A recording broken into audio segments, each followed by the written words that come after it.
উম্মতের শেষ দিকের মানুষেরা প্রথম দিকের মানুষকে গালি দেওয়া শুরু। এই পাপগুলো যখন সমাজে দেখা যাবে তখন তোমরা এবার ধেয়ে আসবে তোমাদের দিকে ধেয়ে আসবে চারটা আযাব। কয়টা আযাব? চারটা। এক নাম্বার, নবীজি বলছেন রিহান হামরাআন, উত্তপ্ত গরম বাতাস তোমাদের দিকে ধেয়ে আসবে। এখনো কি এসেছে?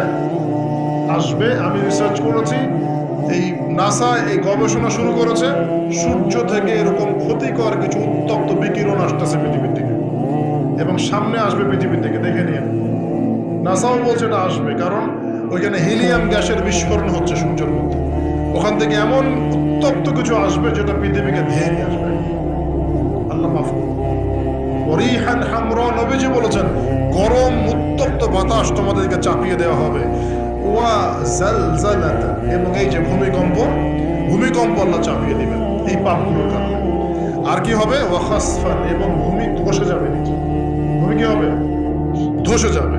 আর বলছেন ওয়ামাসখান, এবং মানুষের চেহারা সুরত আকৃতি পরিবর্তন হয়ে যাবে। এটাকে বললাম যে বানর সুর হয়ে যাবে। আরো কিন্তু আকৃতি পরিবর্তনের আরো ব্যাখ্যা আছে। ছেলে এখন মেয়ে হয়ে যাচ্ছে, মেয়ে ছেলে হয়ে যাচ্ছে। আরেকটা হচ্ছে ওয়াকাযফান, এবং আসমান থেকে আল্লাহ পাথরের বৃষ্টি বর্ষণ করবেন। এই পাঁচটা শাস্তি তোমাদের কাছে ধেয়ে আসবে। কিভাবে? একটা তসবিহ দানা ছিঁড়ে দিলে যেভাবে টপ টপ করে সব পড়ে যায় পুঁথিগুলো, এত দ্রুত এই ফিতনাগুলো আসতে পারে। আলাইহিস সালামের কওমকে সর্বপ্রথম ধ্বংস করা হয়েছে ভূমিকম্প দিয়ে। যে ভূমিকম্প আমরা এখন আমাদের সামনে দেখছি, এবং আশঙ্কা করা হচ্ছে বাংলাদেশের দিকেও বড় কোনো ভূমিকম্প, এটা আশঙ্কা করা হচ্ছে। এবং ভূমিকম্প প্রবণ এলাকাগুলোর মধ্যে সিলেটও আছে। সিলেট, চট্টগ্রাম, এই বার্মার এই রুট আছে, এদিকে রংপুর, ঢাকা তো এগুলো তো আছেই। এবং সবচেয়ে বেশি ক্ষতির মধ্যে পড়তে পারে ঢাকা শহর। আল্লাহ না করুক তো দোয়া করছে, কিন্তু পাপ তো ঠিকই করছে। আল্লাহ না করুক যদি এরকম 5 থেকে 6 মাত্রাটা কোনো ভূমিকম্প হয়েছে, যার উৎপত্তি স্থল বাংলাদেশের কাছাকাছি, তাহলে দেখবেন আল্লাহ না করুক লক্ষ লক্ষ মানুষ মারা যাবে না। আল্লাহ আমাদেরকে হেফাজত করুন, আল্লাহ আমাদেরকে বাঁচান। প্রিয় ভাইয়েরা, তবে আমরা শিখলাম শুআয়ব আলাইহিস সালামের কওম কোন কোন পাপ করেছিল যার কারণে এই আযাব আসছে। এক নম্বর শিরকের পাপ করছে। কি পাপ বলেন? আমরা আল্লাহর কাছে তওবা করছি, আল্লাহ আমরা যত রকম শিরকের পাপে ছিলাম, আল্লাহ তোমার কাছে তওবা করলাম এবং আজীবন শিরক মুক্ত আমল নিয়ে চলবো ইনশাআল্লাহ। 2 নাম্বার, তারা কুফরি করতো, আমরা সমস্ত কুফরি থেকে আল্লাহর কাছে তওবা করছি। আল্লাহ আমাদেরকে কুফরি মুক্ত আমল করার তৌফিক দান করুন। 3 নাম্বার, তারা মাপে কম দিত। আমরা যারা ব্যবসা করব বা অর্থনৈতিক জীবন চালাবো, কোনোদিনও মাপে কম দেবো না ইনশাআল্লাহ। আল্লাহ আমাদেরকে হেফাজত করুন, বোঝার তৌফিক দান। 4 নাম্বার, তারা পাপ করেছিল অন্যের সম্পদ অন্যায়ভাবে আত্মসাৎ করত। এই কাজটা আমরা করতে যাবো না ইনশাআল্লাহ। আল্লাহ পাক আমাদেরকে হেফাজত করুন বলি আমি।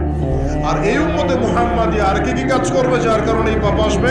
1 নাম্বার হচ্ছে তারা কি করবে? রাষ্ট্রীয় গনিমতের মানগুলোকে নিজের করে ভোগ করা শুরু করবে। আল্লাহ আমাদেরকে এই দুর্নীতি থেকে বাঁচাক বলিয়া। আর কি করবে? তারা আমানত রাখা হলে লুটপাট করে খেয়ে ফেলবে। আল্লাহ পাক আমানতের খেয়ানত করা থেকে আমাদেরকে বাঁচান। আর কি করবে? তারা যাকাতটাকে বার্ডেন মনে করবে, যাকাত দিতে চাবে না। আল্লাহ আমাদেরকে যাকাত দেওয়ার তৌফিক দান। আর কি করবে? তারা ধর্ম বিবর্জিত জ্ঞান শিক্ষা করবে। আল্লাহ পাক আমাদেরকে ধর্মীয় জ্ঞান শেখার তৌফিক দান। আর কি করবে? 5 নাম্বার, তারা এই বাড়ির পুরুষরা মেয়ে স্ত্রীদের আঁচল ধরে বসে থাকবে, মাকে কষ্ট দিবে। আল্লাহ পাক আমাদেরকে মায়ের হক আদায় করার তৌফিক দান। আল্লাহ পাক সবার হক আদায় করার তৌফিক দান করুন, স্পেশালি মায়ের হক আদায় করার তৌফিক দান। আর কি করবে? সে বন্ধু বান্ধবদেরকে কাছে টেনে নিবে, নিয়ে বাবার সাথে খারাপ ব্যবহার করা শুরু করবে। আল্লাহ পাক আমাদের সবাইকে পিতাদেরকে সম্মান করার তৌফিক দান। আর কি করবে সে? বলেন আমার সাথে, ভুলে গেছেন? আর কি করবে? তারপরে সমাজের যে ব্যক্তি সবচেয়ে ফাসেক, সে সমাজের নেতৃত্ব দিবে।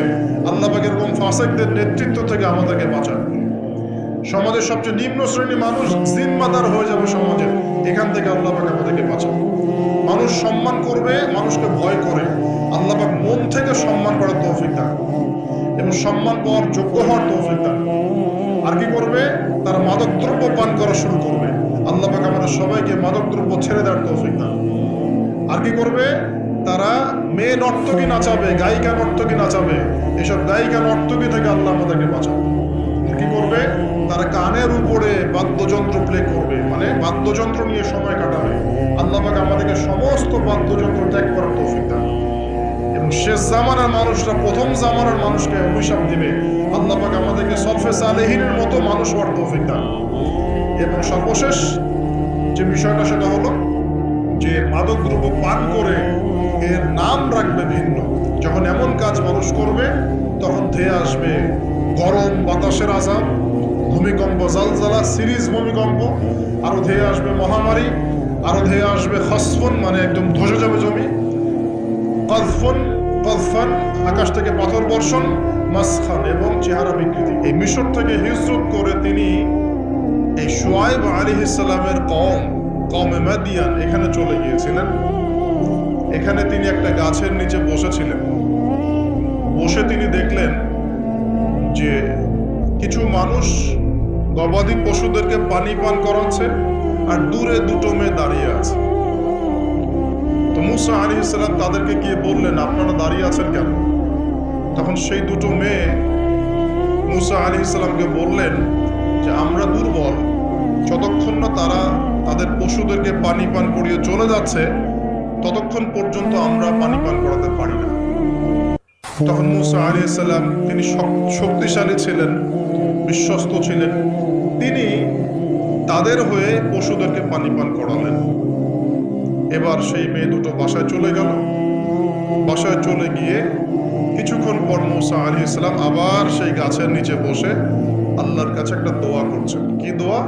আল্লাহ পাক কোরআনে বলছেন, নবী মুসা আলাইহিস সালাম বলেছিলেন, রব্বি, হে আমার রব, ইন্নী লিমা আনজালতা ইলাইয়া মিন খায়রিন ফাকির। হে আল্লাহ, তুমি আমার প্রতি যে নিয়ামত বর্ষণ করবে, তুমি আমার উপর যে অনুগ্রহ বর্ষণ করবে, আমি তার জন্য ভিখারি হয়ে বসে আছি। বলেন সুবহানাল্লাহ। কারণ এখন মুসা আলাইহিস সালাম ফেরারি মানুষ, মিশর থেকে চলে আসছেন, না এখানে আছে খাবার, না আছে বস্ত্র, না আছে বাসস্থান, না আছে কোনো আত্মীয় স্বজন, একাকী।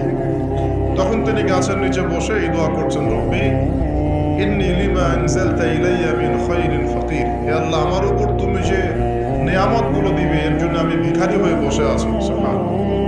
ঠিক ওই সময় ওই দুই মেয়ের একজন মেয়ে হেঁটে হেঁটে মুসা আলাইহিস সালামের কাছে আসলেন এবং তাদের হাঁটার বর্ণনা আল্লাহ পাক কোরআনে দিয়েছেন যে তারা লাজুক ভঙ্গিতে হেঁটে আসলেন। সেই মেয়ে লাজুক ভঙ্গিতে হেঁটে আসলেন।